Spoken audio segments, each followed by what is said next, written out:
one cannot thank May Rihani enough and her team, so thank you again. I do not promise that I am going to exhaust my argument that I have promised to go through, but I will do my best. Prophetic criticism. I'm going to try and do the following.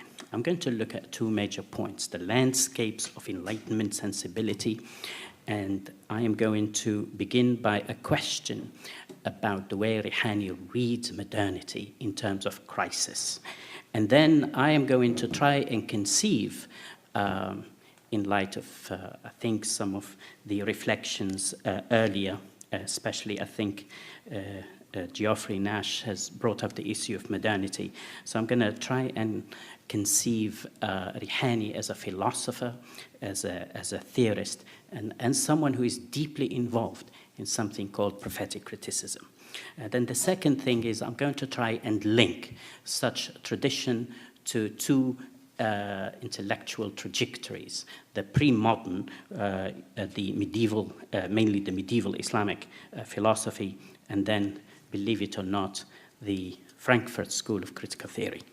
So if we ever believed that the writing and the contemplation of Rihani is really timeless, then we have to try comparative studies, both a transhistorical comparative perspective that really does some justice to this timeless kind of Rihanian perspective. So let me begin. So the book of Khalid reflects on one of the most unsettling questions of modernity, the crisis of thinking the modern condition. What does it mean, to use Marshall Berman's terms, to find ourselves in an environment that promises us adventure, power, joy, growth, transformation of ourselves and the world, and at the same time that threatens to destroy everything we have, everything we know, everything we are? Modern environments and experiences cut across all boundaries of geography and ethnicity, of class and nationality, of religion and ideology. In this sense, modernity can be said to unite all humankind. However, it is a paradoxical unity, a unity of disunity.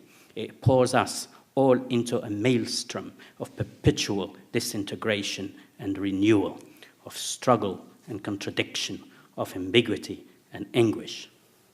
To be modern is to be part of a universe in which, as Karl Marx said, all that is solid melts into air. So on this account, my point of departure is to consider Rihani's so-called novel really as a philosophical book or a philosophical novel.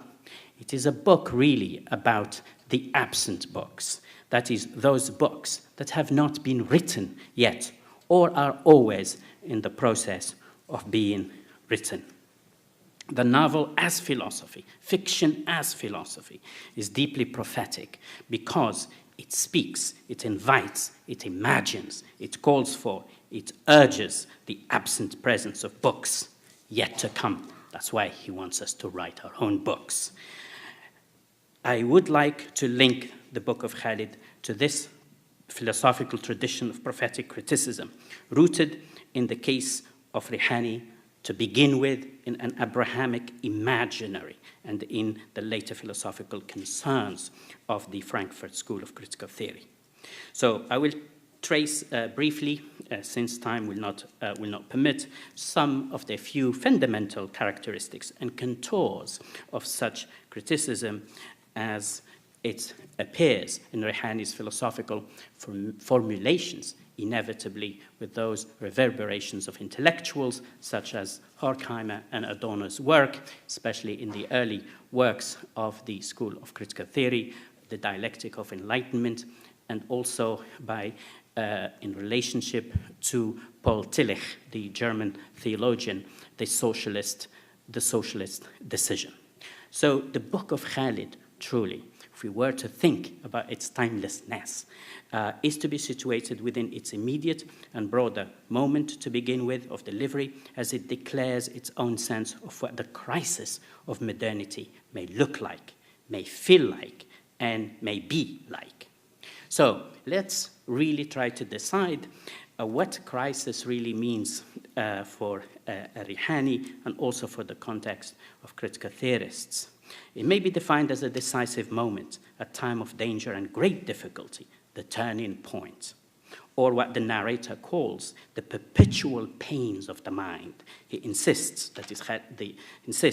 the narrator insists that the protagonist, Khalid, was, quote, subject to such crises, shaken by such down rushes of light, as only the few among mortals experience. So the interesting thing is that the book deals with a crisis, and this crisis, as the word connotes, coming from the Greek, krino, which connotes a set of uneven undertones. So crisis may mean a decision, a separation, judgment, a choice. And if I want to turn into the Arabic language, which really administers and manages the kind of diction, the English diction of Rihani, and its figurative senses, and also its poetic cadences, I would say that the word azma for crisis is also a moment of becoming. You see it through that translation of becoming critical and aggravated, of being unsettled by some anxiety, with all the kind of positive energy which is within the framework of prophetic criticism. There is an anxiety in the very fiber of the literary imaginary of Rihani. The transitive and reflexive verb forms carry two different significations. Understanding the distinction between transitive and reflexive verbs in Arabic is central to how meaning is distinctly nuanced between one form and the other. Therefore, either one renders a situation critical or crisis-ridden, or is in the condition of crisis caused by one's mental vulnerability or one's duality or sense of being out of place, of being in betweenness, the figure of the migrant, or by some external condition. The word azma has a verbal noun which refers to who? To the doer, al-mu'azzim, the crisis maker, and another which refers to the victim of a crisis, al-mu'azzam, and mostly referring to this multitude of protagonists. Because of this root patterning, the conceptual possibilities of azma mostly refers to an integrated state of being and a cruel event that must lead to a climax of transitory unfamiliarity, to derailment, decay, disturbance of reality, called at-ta'azzum, right, or at-ta'zim. This is a fully fledged sense of crisis. Therefore, ta'azzum includes the full procedures and protagonists of displacement. And of course, the experience of migration is the biggest part of this complete and total sense of ta'azzum that we see in Khalid and Shakib. They are agents, recipients, and victims, prophets of modernity. So Rihani's allusions are restlessly persistent. And he tells us, the narrator tells us, we are pestered and plagued with guides and raggamans of every rank and shade, social and political guides, moral and religious dragomans, a Tolstoy here, an Ibsen there, a Spencer above, a Nietzsche below, and there thou art left in perpetual confusion and despair. Where wilt thou go? Whom wilt thou follow? Antonio Vasquez Arroyo explains the following about the sense of a crisis in the modern context, in its modern acceptation. Crisis also carries a strong temporal dimension that conjures up ideas about the pressure of time. And along these lines, the concept of crisis is associated with a unique transition, a phase in history, evoking a sense of change and imminence as part of a prolonged transitional phase that is always yet to come. which implies despair, confusion, perplexity, and ultimately an interrogation of being itself. Therefore, to use the medieval kind of lexicon, the crisis maker, the efficient cause, which is man itself, right? The efficient cause remains man. So conjectures developed by a variety of specialized areas of study may describe some of the psychic, material, and political operations of crisis. But these should not be confused with the fact that crisis seen through the prism of the prophet migrant in the book of Khalid is a philosophizing, nuanced structure that constantly unravels the contingent workings of new dispensations of thought. That's why Rihani is about hope, of reimagining, especially being. And by the way, being is going to link me to the concerns of the Frankfurt School of Critical Theory, to being, to language, to consciousness. So because crisis marks radical deviances in aesthetic choices, no wonder everyone is unsettled by his diction and by the way he writes. Hence the difficulty of Rihani's style. So crisis really is connected to a phrase that is repeated in the book, Khalid's idea. As he tells, for example, Jerry, the owner of the bookstore. So such endless search for direction becomes a structural signature of modernity, of what it means to be modern, as narrated by Khalid with all of his literary and spiritual rambles about being. It is also the esoteric signature of the prophets and even return to the past, or what one may call archaism, right? His references to the Eastern we may call them the Eastern epistemologies of liberation. So therefore, Rihani presents his book with a modernist mission for redemption. For, he says, for society must be redeemed, and many are the redeemers, as he explains from the very beginning in Al-Fatiha. Rihani continues to imply that the paradox at the heart of redemption is the fact that whilst there are many voices of and for redemption, there is really no redemption in sight for man. Rihani does not exclude Karl Marx in this mission. After all, he may have needed Karl Marx to make sense of the Ottoman encroachment on the Arab world and how best to overcome it.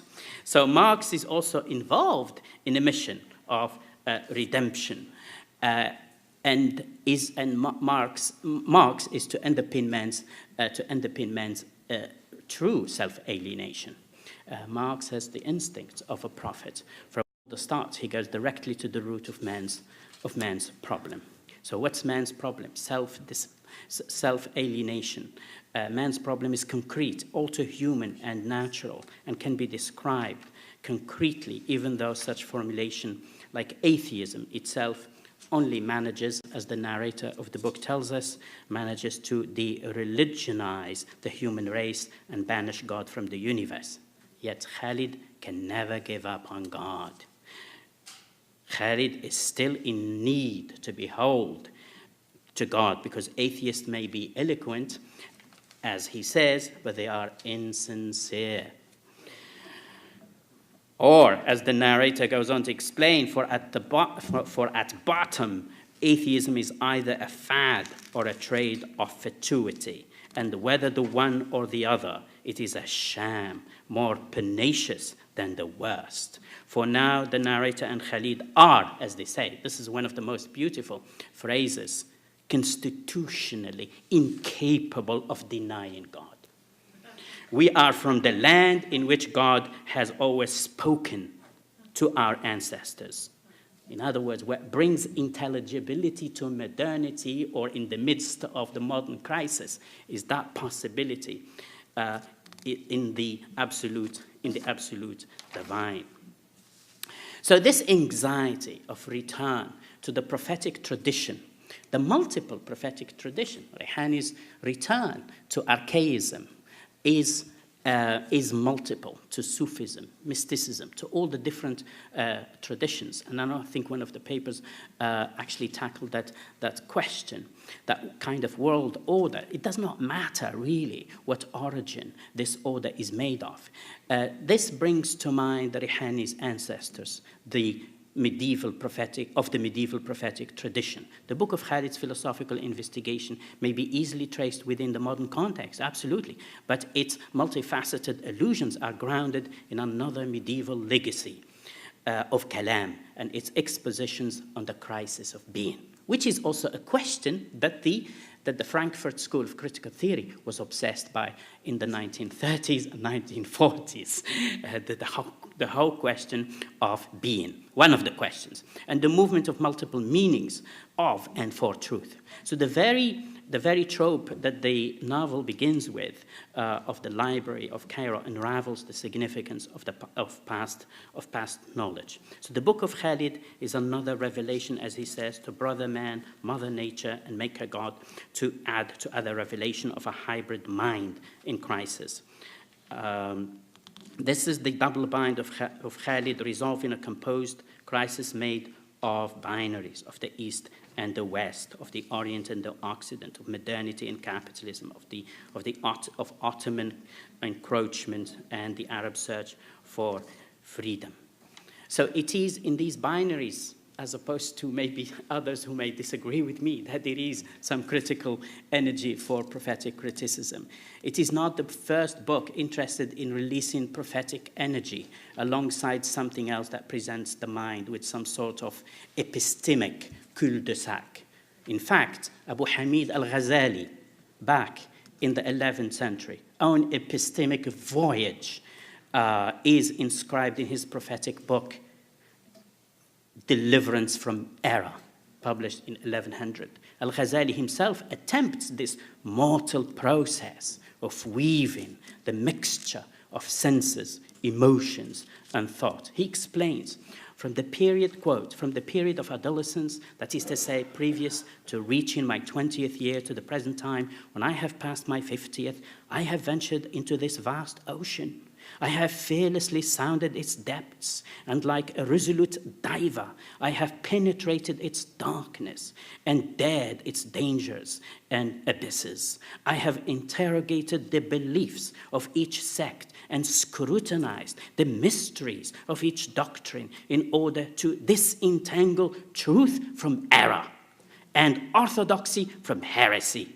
There is no philosopher whose system I have not fathomed, nor theologian the intricacies of whose doctrine I have not followed out. In other words, Al-Ghazali, like Rihani, at the turn of the 20th century, inhabits this anxiety, this double bind, by attempting to develop a new method that allows him the writing of the book of travels in an impalpable country, and enchanted country from which we have all risen and towards which we are still rising. It is, as it were, the chart of history of one little kingdom of the soul of a philosopher, as he says, as the narrator says, the soul of the philosopher, the poet, and the criminal.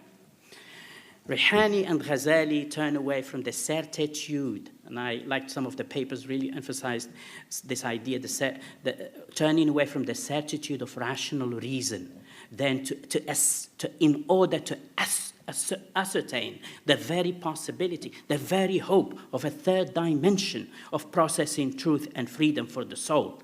They locate it somewhere else. Like Aquinas, who adopted Aristotle's view of human society or civilization as the fulfillment of human nature and reason.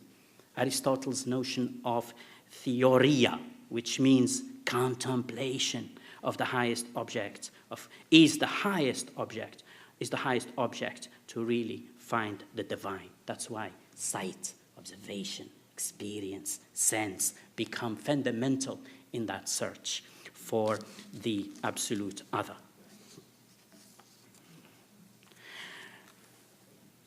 To this, the notions Al-Ghazali continues to this, the notions I derived from my senses made the following objections. Who can guarantee that you can trust the evidence of reason more than that of the senses? We also sense this in the book of Khalid.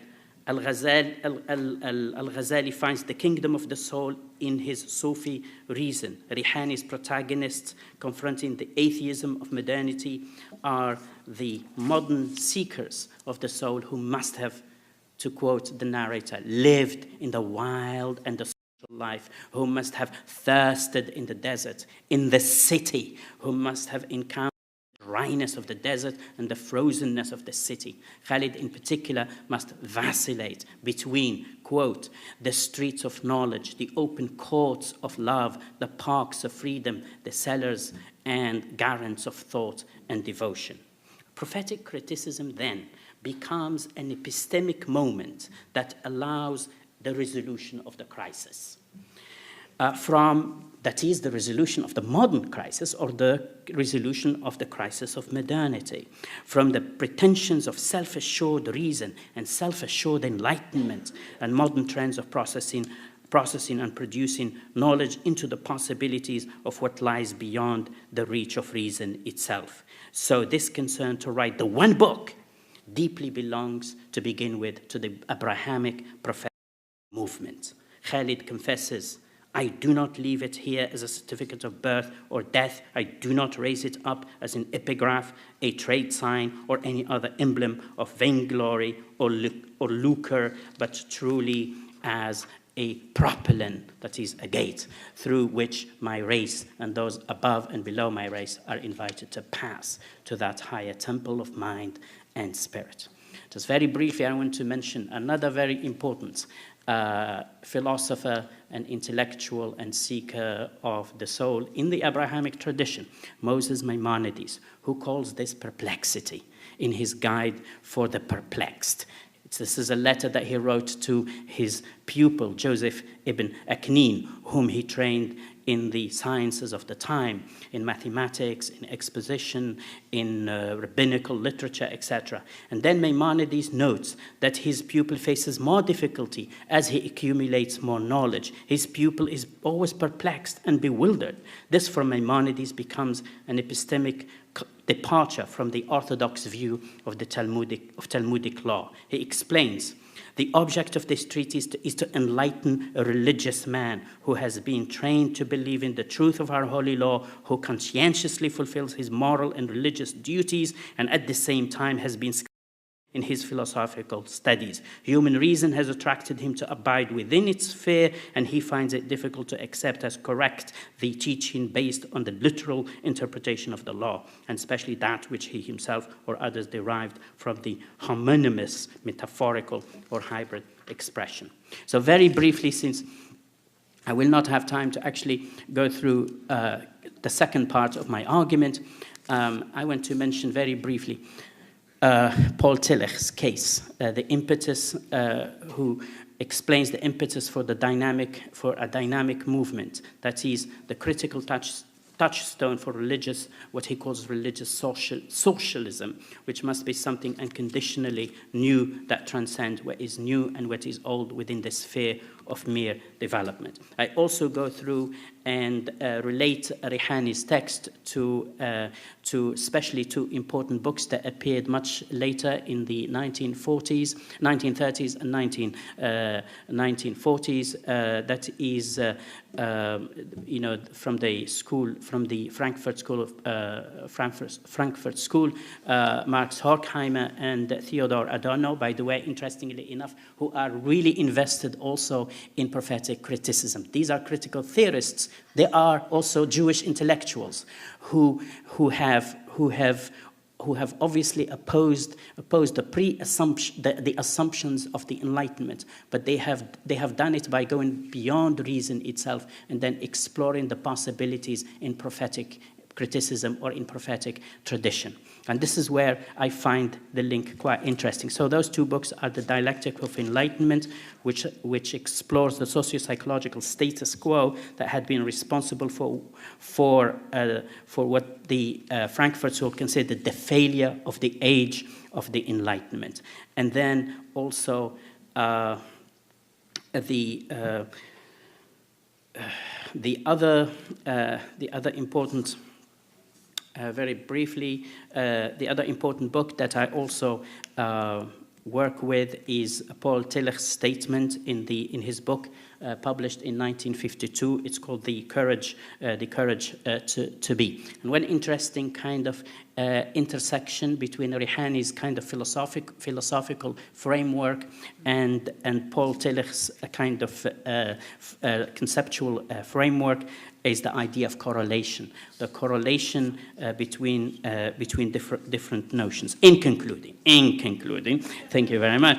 So, in the book of Khalid, we see something similar both to the pre-modern tradition as well to Paul Tillich's approach, in which he developed his method of correlation. And for Rihani, who is always unsure of his designation of the Book of Khalid, whether to conceive it as a fiction, as an autobiography, as a memoir, as a philosophy in fiction, etc., the existential questions of human existence are associated with the figure of the prophet and the migrant. In other words, if we were to take Rihani's alternative to cultural binary seriously, it is clear that the field of philosophy, and more specifically ontology, that is, the study of being, is structural to conceiving such an alternative. This is because, according to Rihani's thought, a lifelong pursuit of meaning and freedom reveals the central question of every existential inquiry.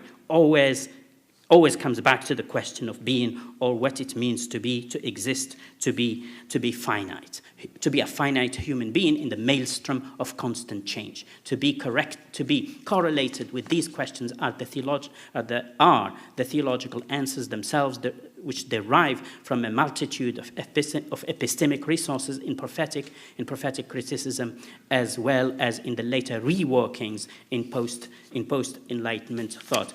I have one quote to end up with, just from the book of Khalid. Do forgive me. Just one question, because this is going to kind of finish my argument here. So they agree. So therefore, I have suggested. So I want to end up with my fundamental conclusion: a philosophy of hope. And I just want to give you a philosophy of hope. And I want to quote a kind of a statement from the Book of Khalid, which is quite revolutionary. He says, "The Orient, the land of origination and prophecy, must yet solve for itself this eternal problem of the old and the new, the false and the true, and whether by revolutions, speculations, or constitutions, ancient revelation will be purged and restored to its original pristine purity. The superannuated lumber that accumulated around it for centuries of apathy, fatalism and sloth must go. The dust of mold and cobwebs of the temple will be swept away. Indeed, a war must be eternally waged on evils eternally renewed."